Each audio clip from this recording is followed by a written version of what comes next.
Welcome to the Clarity Advisor Show, where you'll learn how to grow your team today. Join Ken Trupke and his guests as they discuss what works and doesn't work to grow your team in today's world. And now, your host, Ken Trupke. Hello and welcome to the Clarity Advisor Show. As leaders, we always try to put the organization first. We want to think like an owner. And ideally, we want our team to think like an owner, each individual putting the organization first. Well, my guest today has a company that literally is made up of owners. It's an employee-owned company. And that doesn't necessarily mean there's not challenges getting them to think like an owner. So Ken Misiewicz runs Pleune Service. He's the CEO and has been since 2009. Prior to that, he had a number of positions at Pleune. And before coming to Pleune, he was a tradesman. So he's experienced non-employee-owned companies, employee-owned companies, and employee-owned companies from a number of levels within that company. So bringing a ton of information, wealth, and knowledge, please welcome my good friend, Ken Misiewicz. Thank you, Kenny. Hey, you're welcome. So tell us a little bit, I tried to summarize there, but give us a little bit more detail on your career and how you came to Pleune and then your rise through the ranks there to ultimately CEO for the last number of years. Sure. I went to vocational technical school for HVAC and went into the field 32 years ago as an apprentice, making $6 an hour. And I worked for 3 contractors across the state, did commercial and residential for a short period and determined I didn't like that.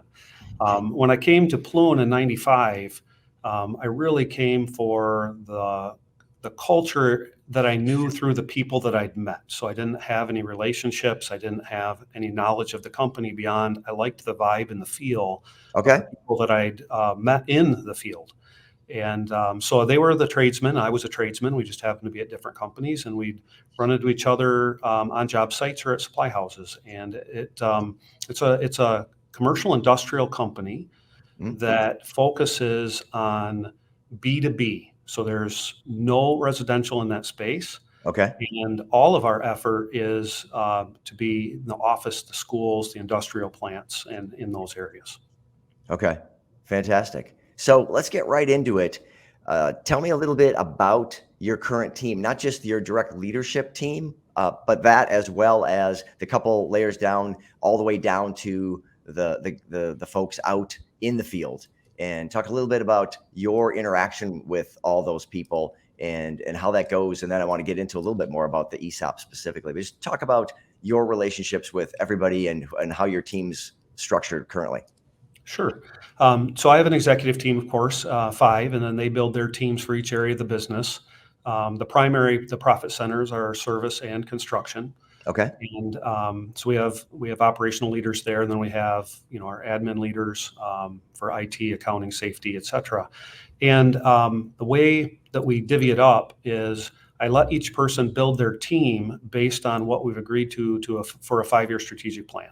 So we get together every 5th year and we figure out what do those long-term objectives look like, and then they start fleshing out what they would need for just the team, but not just in terms of headcount, but also in terms of skill and culture, right? And for each role to make sure that they're the right fit. And then we hire according to our values and our mission and our business plan in order to achieve, hopefully, the right staffing levels to do the work we've set out to do. And as you know, this is highly imperfect.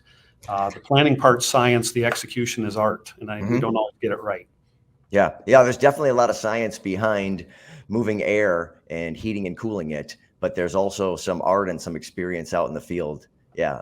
So talk about a little bit about the challenges of the employee owned. How have you found that to be different? It just fascinates me that there's actually employee owned companies out there, and there's a formal structure for that, and there's regulation around that. But how does it feel to be in that, and how has it felt to be part of it even prior to being CEO? There's really 2 different tracks. So one is the formal track. It's an ERISA plan, just like a 401k. So it has, to your point, very clear rules and regulations, annual audits, third-party valuations, TPAs for allocating shares to people's accounts, all of those things.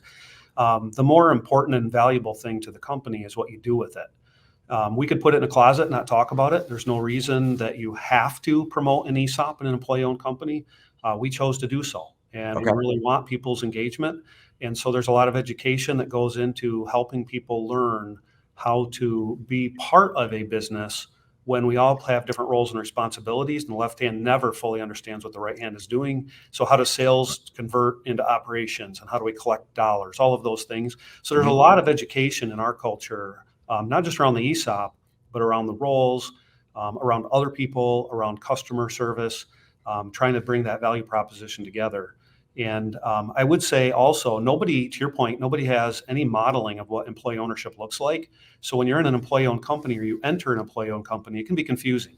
So we really take onboarding seriously, and we try to get people off on the right foot so that they have every opportunity to engage and understand what being a part of an entity like Pleune really is about. Okay. So you said 2 tracks. Can you be a little, I don't fully understand what those 2 tracks are. Sure. Sorry about that. So one is you have the formal, the ERISA plan, right? This is how you allocate shares. This is how you value shares. This is how they go into participants' accounts. This is how they're paid out when somebody retires or when they terminate employment, pre-retirement. There's rules and regulations around all of that. That is all the formal part of the business. This is kind of like the handbook equivalent. And then you have the application piece. What is your culture really like? And since there's no requirement to engage employees any differently in an employee-owned company, that's an intention by the company, by the leadership, to make it so. And we took that path. And that's where I think all the real hard work is, because you're trying to engage people at multiple levels of an organization to all row in the same direction when nothing in life has prepared them to do that. Okay, great. And I want to just quick jump back to something. I think I heard you say, is there a safety business unit or functional group? Is that a separate thing within your organization? Safety, we have a dedicated safety manager Yeah. that we committed to many, many years ago, regardless of size. Okay. I can't always justify it financially, but for the health and safety of our people, it's a company commitment. And so that falls underneath our vice president of human resources. Okay. And then the safety committee engages stakeholders from around the company, because you don't want just the people in the office involved in policymaking. You want the people that are doing the work engaged in what those rules are and how they're implemented, what's fair and what's not. And I think one advantage we do have there, Kenny, is that because so many of us in management have come from the field, it's not hypothetical, right? To us, this is really, we've done it, we felt it, we felt when we've done things wrong, we've learned, and we're trying to make sure that best practices are regularly taught across the organization. Yeah. Oh, I love that. I think safety, both emotional safety in the workplace, where you're feeling part of things, you're feeling included and involved and cared for, but also, especially in a business like yours, where you're literally out in the field with potentially dangerous electrical, gas, things that can hurt you, to have a safety mindset around that and to have elevated it to a high management position that's going to have a broad scope across the organization. I just think that's great. I think it's important. You don't always see it. A lot of times we hear about companies that supposedly don't care about safety. I don't necessarily think that's true, but you guys make it really, really visible. And I think that's great. So tell me about some of the things that have worked for you. You work your way up, and then 2009, you become CEO. What changes have you made, and what tweaks have you made, and how have you built that team? What are some things that you learned along the way over the last 13 or so years building that team as CEO? One is that the values have to be aligned and the motivators have to be aligned. You can't force people to your way of thinking. It doesn't work that way.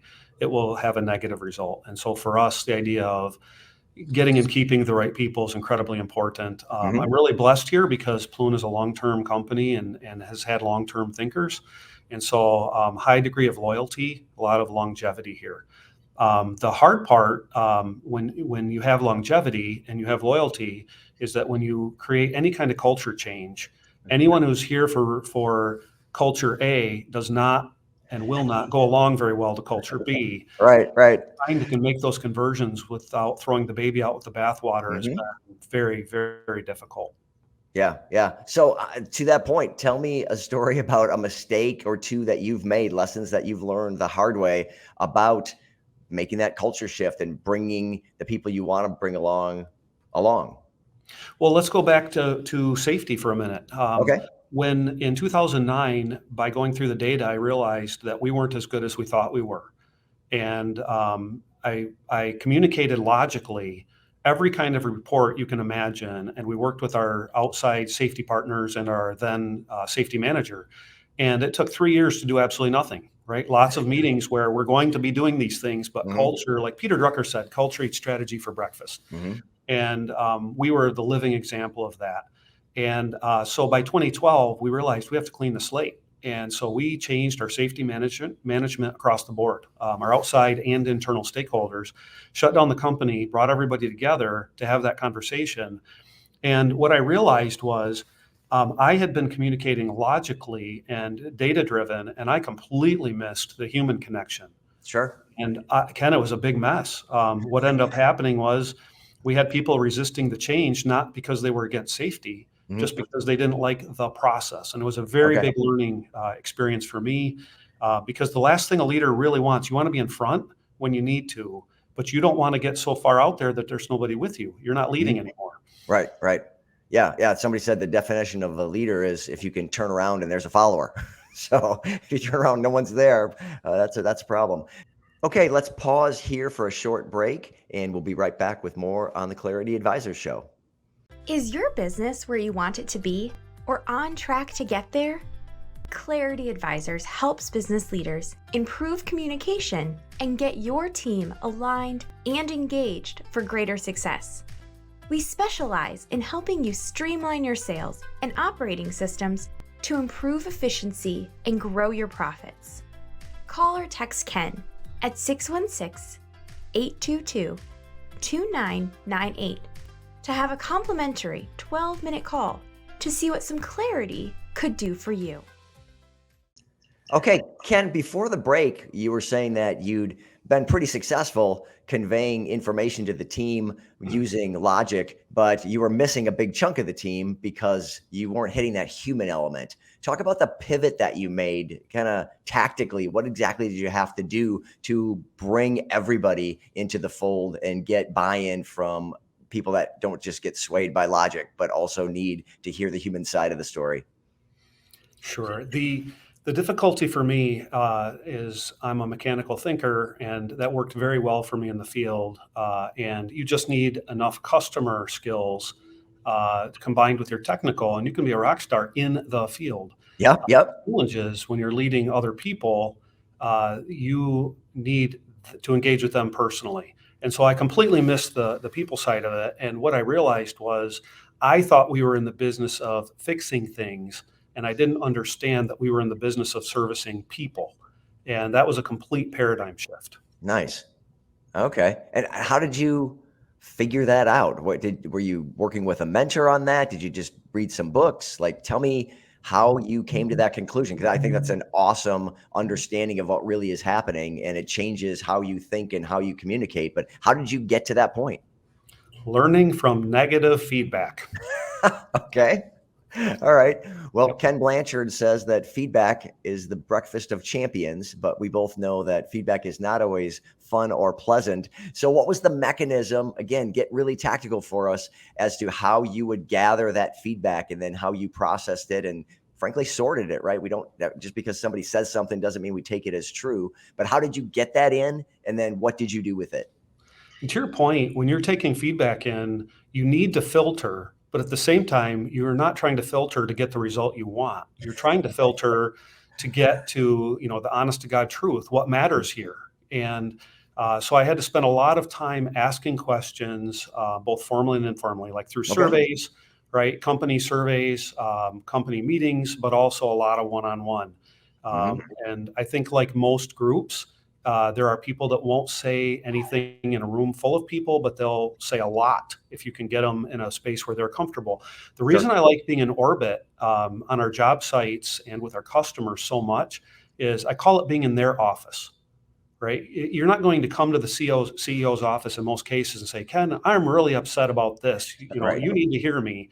But if I'm out on your turf and I ask, what's going right, what's going wrong, any recommendations, any thoughts, people are usually pretty transparent and pretty clear. And so I don't filter it for content as much as intent.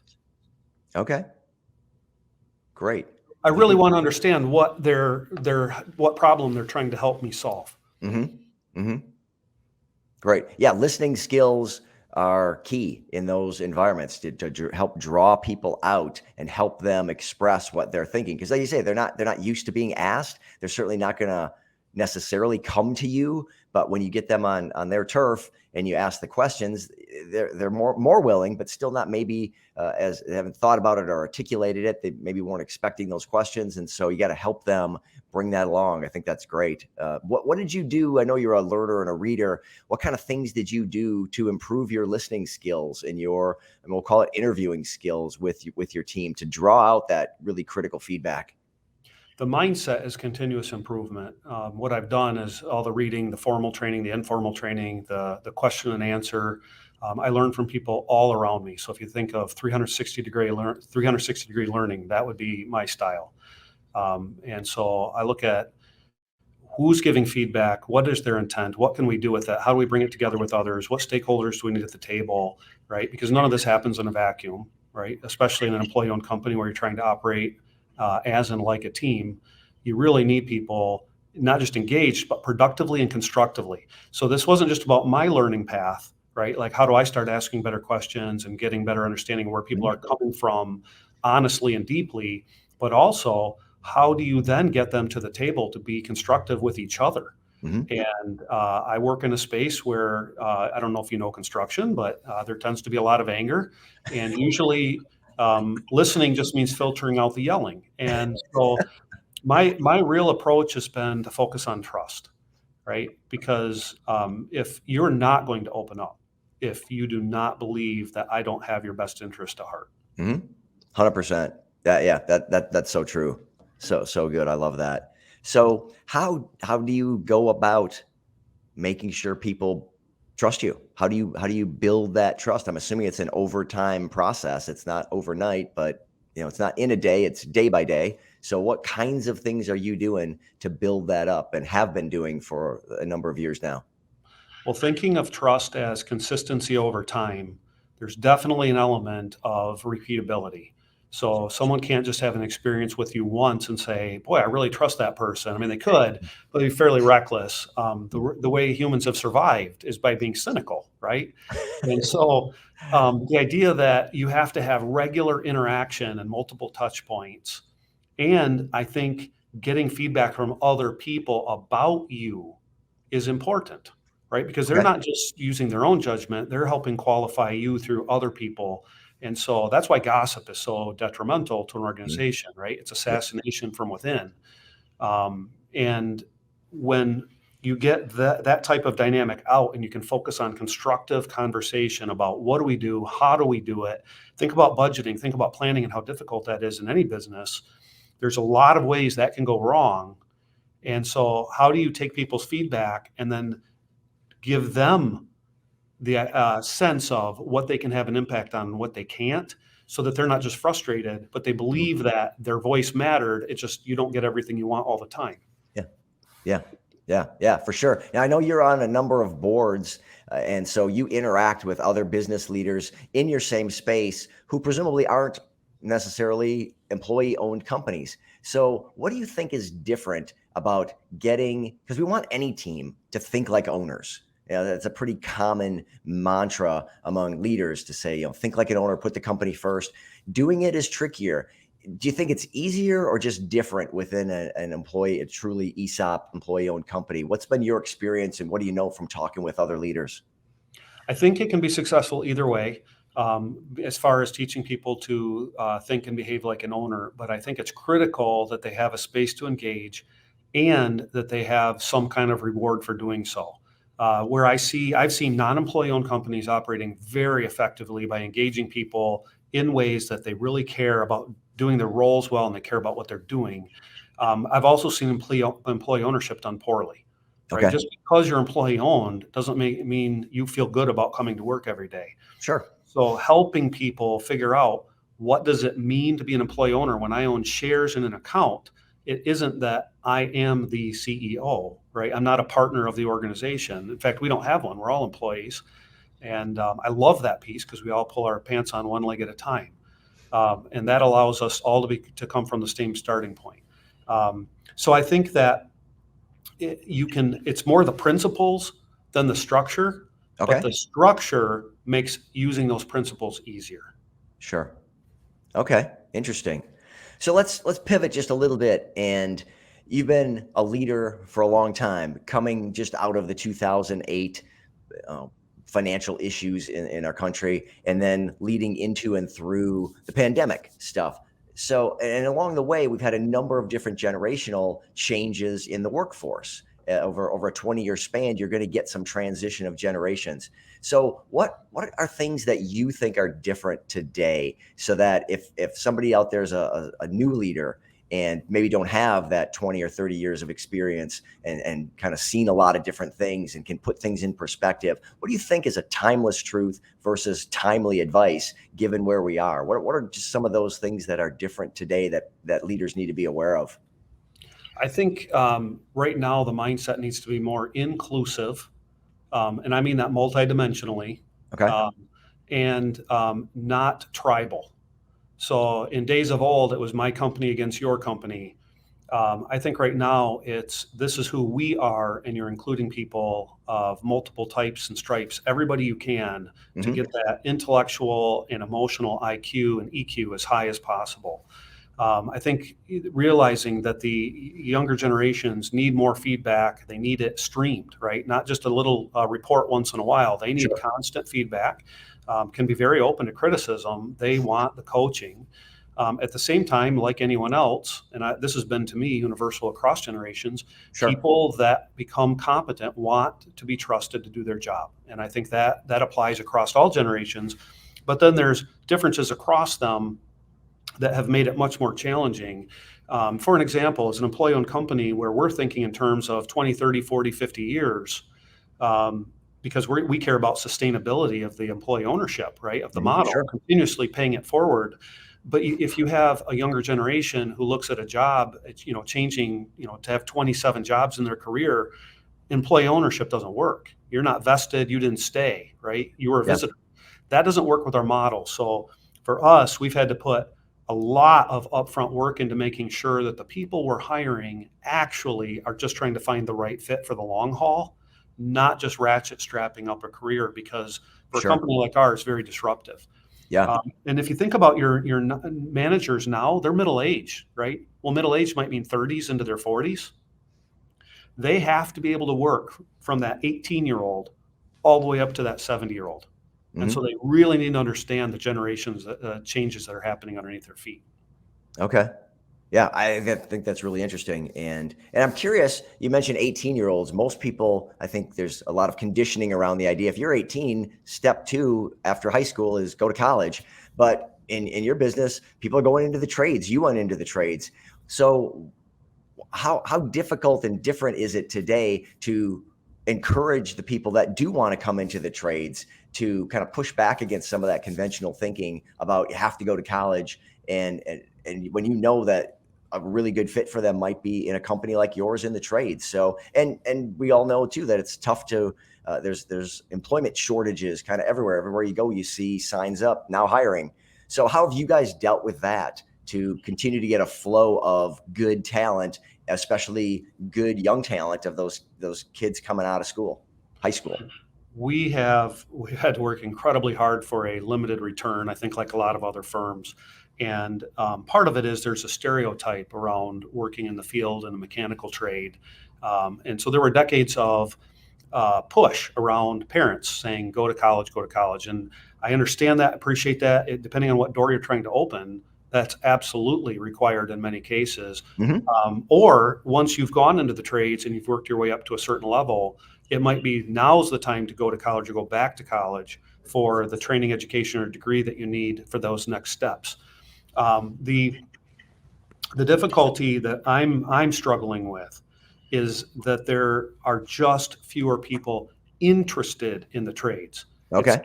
Yes, there are parents with stereotypes, but in many cases, if I was to say, would you like to go work in healthcare, or would you like to work in computer science, or would you like to work digital programming, graphics, something like that?